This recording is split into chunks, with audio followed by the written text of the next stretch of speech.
Hello students, solid state की आज की क्लास का टॉपिक है packing efficiency and packing efficiency in a cubic system. यानी हमें क्या बात करनी है? हमें बात करनी है calculation of percentage of occupied space. अगर एक क्यूबिक सिस्टम है तो उसमें जो पार्टिकल्स प्रेजेंट है, एक यूनिट सेल की अगर हम बात कर रहे हैं, क्यूबिक यूनिट सेल, उसमें जो पार्टिकल्स प्रेजेंट हैं वो कितना स्पेस ऑक्यूपाई कर रहे हैं। तो हम पहले एक क्यूब बना लेते हैं और क्यूब के अंदर हम एटम्स को प्लेस करते हैं। ये बन गया क्यूब और इसमें हम एटम्स को प्लेस करते हैं। ये एटम्स आ गए।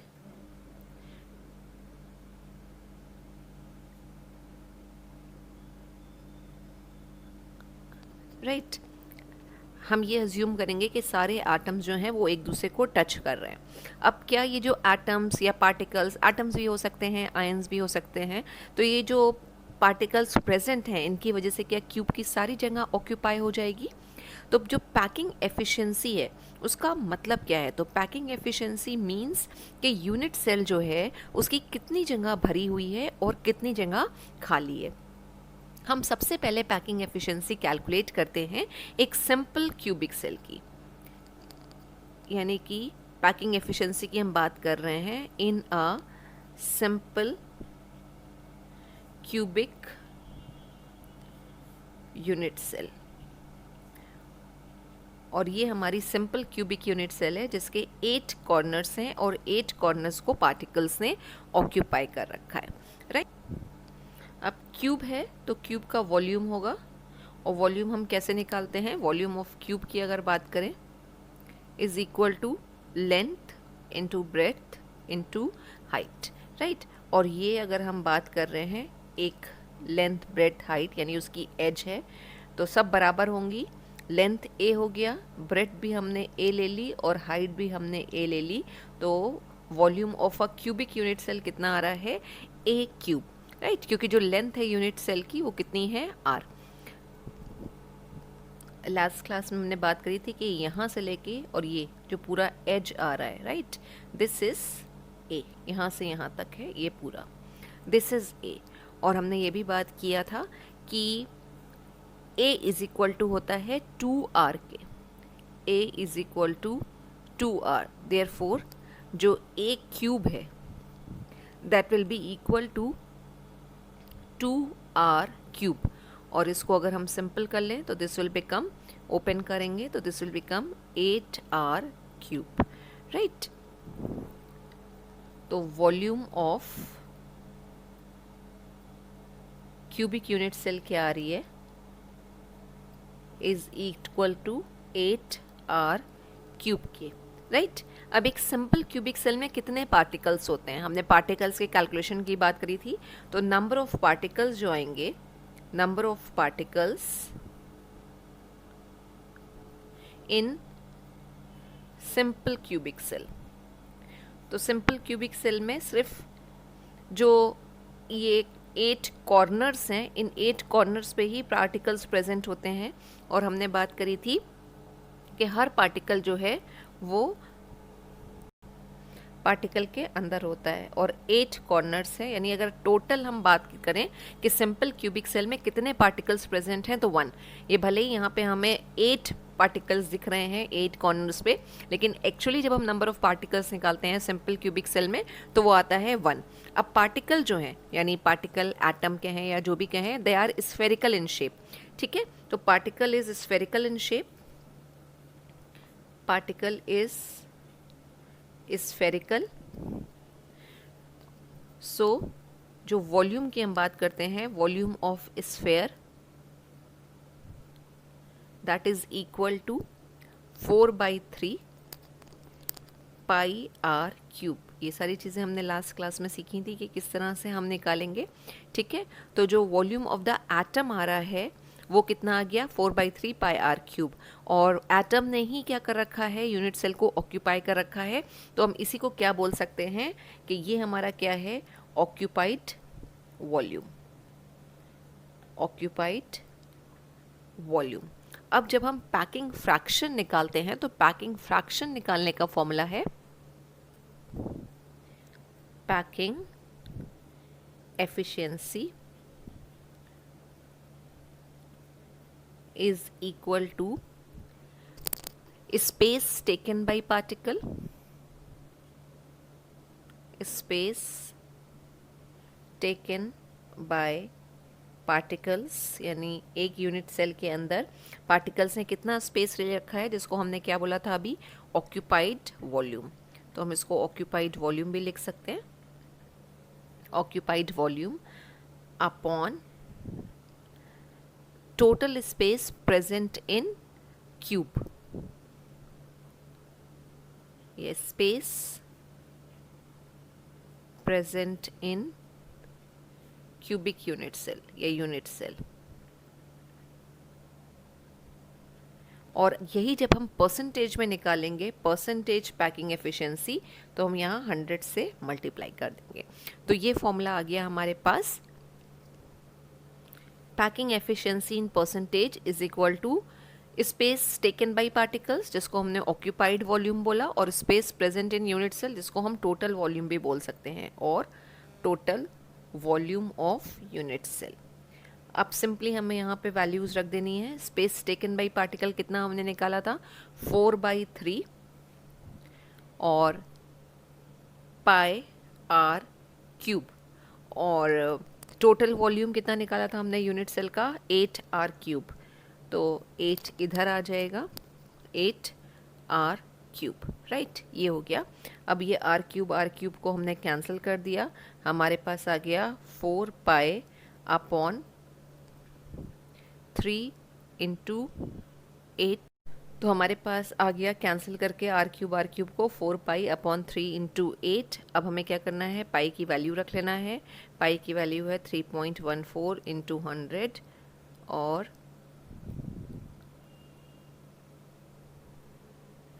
इसको सॉल्व करने पर जो वैल्यू आएगी वो है 52.3, और परसेंट में हो जाएगी, राइट। तो जो ऑक्यूपाइड स्पेस है या पैकिंग एफिशिएंसी जो है सिंपल यूनिट सेल की, वो कितनी आ रही है, 52.3। यानी एम्प्टी स्पेस कितना होगा, एम्प्टी स्पेस निकालने के लिए 100 में से हम माइनस कर दें, तो जो एम्प्टी स्पेस आएगा वो अप्रोक्सीमेट हम कह सकते हैं कितना होगा, 48%। तो ये हो गई पैकिंग एफिशिएंसी किसकी, एक सिंपल क्यूबिक यूनिट सेल की। अब हम बॉडी सेंटर्ड क्यूबिक सेल की बात करते हैं। लेंथ ऑफ यूनिट सेल या एज ऑफ यूनिट सेल कितनी रहेगी, वो ए ही रहेगी। जो रेडियस ऑफ द स्फेयर आएगा, यानी एटम की जो रेडियस की बात होती है, वो रेडियस हमने ले ली आर। और अगर हम ए और आर में रिलेशनशिप की बात करें, तो बॉडी सेंटर्ड क्यूबिक यूनिट के सेल के लिए ए और आर के लिए क्या होता है,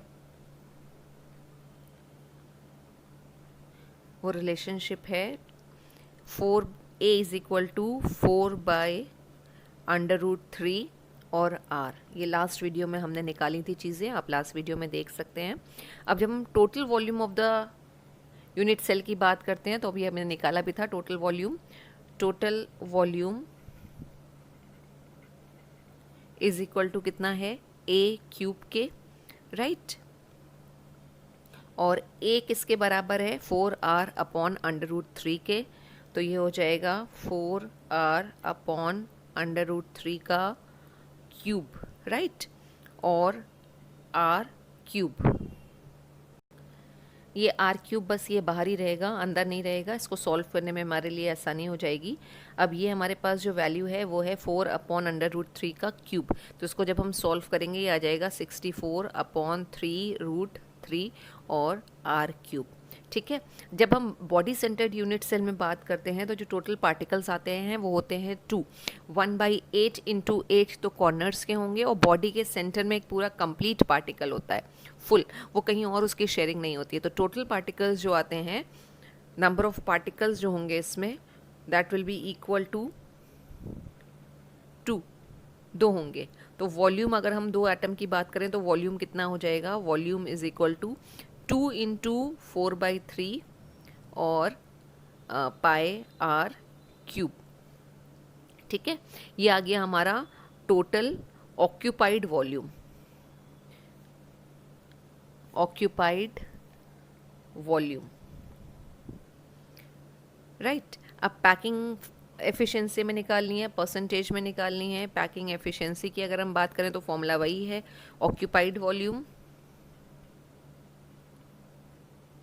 upon total volume multiplied by 100, और वैल्यूज़ हम पुट करेंगे। ऑक्यूपाइड वॉल्यूम हमारा कितना है, अभी हमने निकाला था 2 × 4/3 और पाई आर क्यूब के। और टोटल वॉल्यूम कितना है, टोटल वॉल्यूम हमने निकाला है ये इंटू 64 और अपॉन 3√3 था वो ऊपर चला जाएगा, into 3√3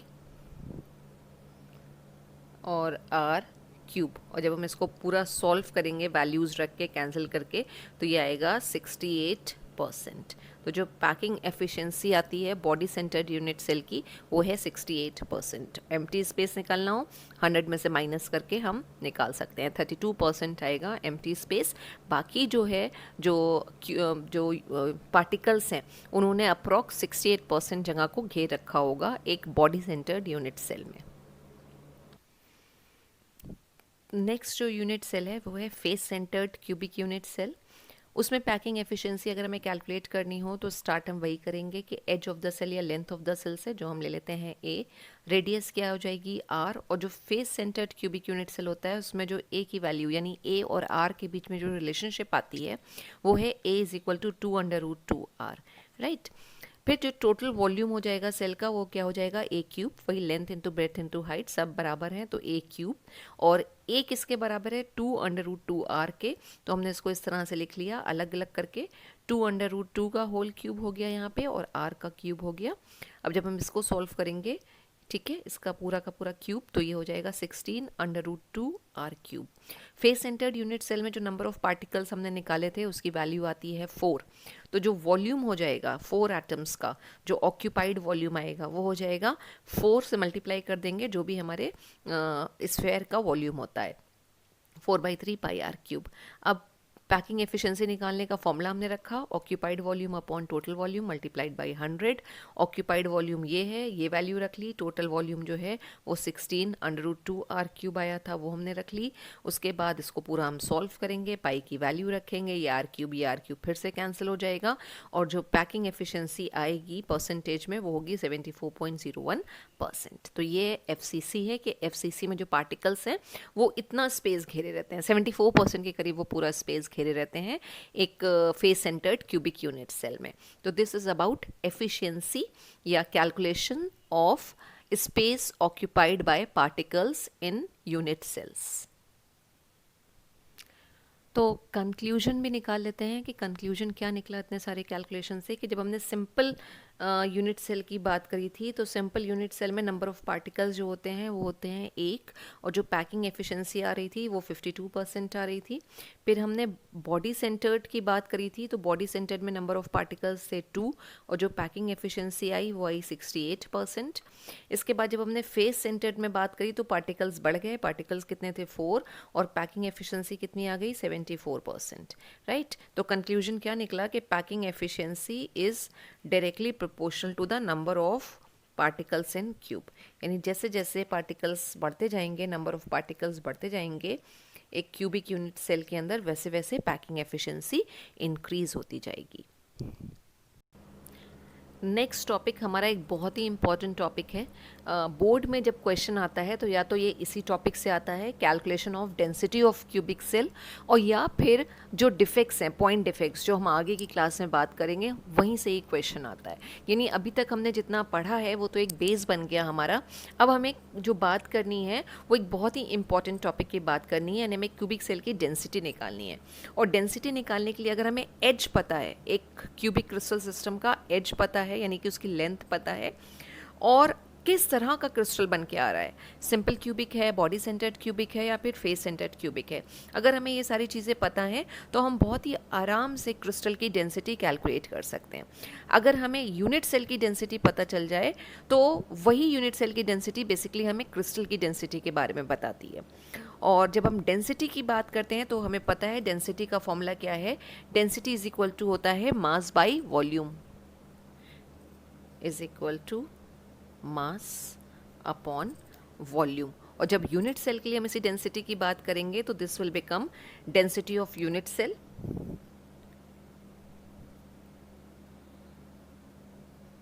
is equal to mass जो हो जाएगा वो होगा मास ऑफ यूनिट सेल, यानी यूनिट सेल का मास, और अपॉन जो वॉल्यूम है वो हो जाएगा volume of unit cell, volume of unit cell. तो अगर हमें यूनिट सेल की डेंसिटी मिल जाए तो हम क्रिस्टल की डेंसिटी को बहुत आराम से कैलकुलेट कर सकते हैं। ठीक है, अब इसके लिए हम क्या करते हैं, एक पहले क्यूब बना लेते हैं और क्यूब के कॉर्नर्स पे पार्टिकल्स प्रेजेंट हैं, या जहाँ पे भी प्रेजेंट हैं ये पार्टिकल्स प्रेजेंट होते हैं, हम इनमें से किसी भी एक पार्टिकल का मास ले लेते हैं।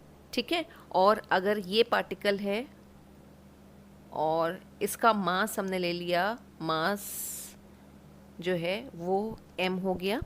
ठीक है, तो यूनिट सेल का मास निकालने के लिए उसमें जितने नंबर ऑफ पार्टिकल्स होंगे हम m को उससे मल्टीप्लाई कर देंगे, यानी mass of unit cell is equal to number of atoms. जितने भी एटम्स आ रहे हैं वो टाइप पे डिपेंड करेगा कि किस तरह का है। Number of atoms in unit cell, simple है, फेस सेंटर्ड है या फिर बॉडी सेंटर्ड है, into mass of each atom या ईच पार्टिकल, ईच एटम। तो मास ऑफ यूनिट सेल क्या हो जाएगा, number of atoms in unit cell को हमने लिखा था कैलकुलेशन ऑफ पार्टिकल जब हमने किया था, एक यूनिट सेल में कितने पार्टिकल्स प्रेजेंट हैं तो हमने उसको z से रिप्रेजेंट किया था। तो number of atoms in unit cell की जगह पे लिख लिया हमने z, और मास ऑफ ईच एटम, यानी यहाँ पे एटॉमिक मास की बात हो रही है, उसके लिए हमने ले लिया कैपिटल M। तो मास ऑफ यूनिट सेल कितना आ गया, दिस, राइट। अब मास ऑफ वन एटम अगर हमें निकालना हो, मास ऑफ वन एटम, तो mass of one atom is equal to हो जाएगा, पार्टिकल एक्चुअली बहुत ही छोटा होता है साइज में, तो हम क्या करते हैं, एवोगैड्रो नंबर की बात करते हैं, यानी 1 मोल ऑफ पार्टिकल की हम बात करेंगे। तो mass of one atom is equal to हो जाएगा atomic mass upon Avogadro number, जिसको हम Na से लिखते हैं। अब एटॉमिक मास की जगह हमने ले लिया कैपिटल M अपॉन Na आ गया, और जितने नंबर ऑफ पार्टिकल्स प्रेजेंट होंगे उस क्यूबिक सेल के अंदर उसको हम z से रिप्रेजेंट करते हैं, तो हमने z से मल्टीप्लाई कर दिया। अब फॉर्मूला डेंसिटी का क्या है, density is equal to mass upon volume. Mass कितना आ रहा है, m into Z upon Na, ये भी हमने निकाला, और वॉल्यूम हमने ऊपर कैलकुलेट किया था, जो वॉल्यूम था वो कितना आ रहा था, a क्यूब। एक क्यूब का जो वॉल्यूम है वो होगा a क्यूब, ये आ गया a क्यूब, राइट। बस फॉर्मूला आ गया हमारा, इसको हम फिर से अरेंज करके लिख लेते हैं कि density is equal to z into M upon a cube into Avogadro number, और यूनिट क्या होती है जब हम डेंसिटी की बात करते हैं, तो मास अपॉन वॉल्यूम होता है। मास जो है वो ग्राम में होता है, और वॉल्यूम जो हम लेते हैं वो हम लेते हैं क्यूबिक सेंटीमीटर। तो ये आ गया दिस। आपको डेरिवेशन को इतना नहीं समझना है, बस आपको फॉर्मूला याद रखना है कि डेंसिटी की कैलकुलेशन के लिए क्या फॉर्मूला आएगा। और वेरी इंपॉर्टेंट टॉपिक आपके बोर्ड के एग्जामिनेशन के पॉइंट ऑफ व्यू से, अगर आपको फॉर्मूला आता है तो सिंपली वैल्यूज़ पुट करनी है, और साथ साथ आपको z की वैल्यू भी पता होनी चाहिए कि सिंपल यूनिट सेल में कितने होते हैं पार्टिकल्स प्रेजेंट, यानी z की वैल्यू क्या होती है, बॉडी सेंटर्ड में क्या होती है और फेस सेंटर्ड में। सिंपल यूनिट सेल में 1 आती है z की वैल्यू, बॉडी सेंटर्ड में 2 है, और फेस सेंटर्ड में जो है वो 4 होती है। तो आपको वहाँ पे क्रिस्टल का टाइप दिया होगा, और कुछ भी फिर हम कैलकुलेट कर सकते हैं, इधर हम a की वैल्यू निकाल सकते हैं, m निकाल सकते हैं, या फिर डेंसिटी निकाल सकते हैं। तो thank you so much students.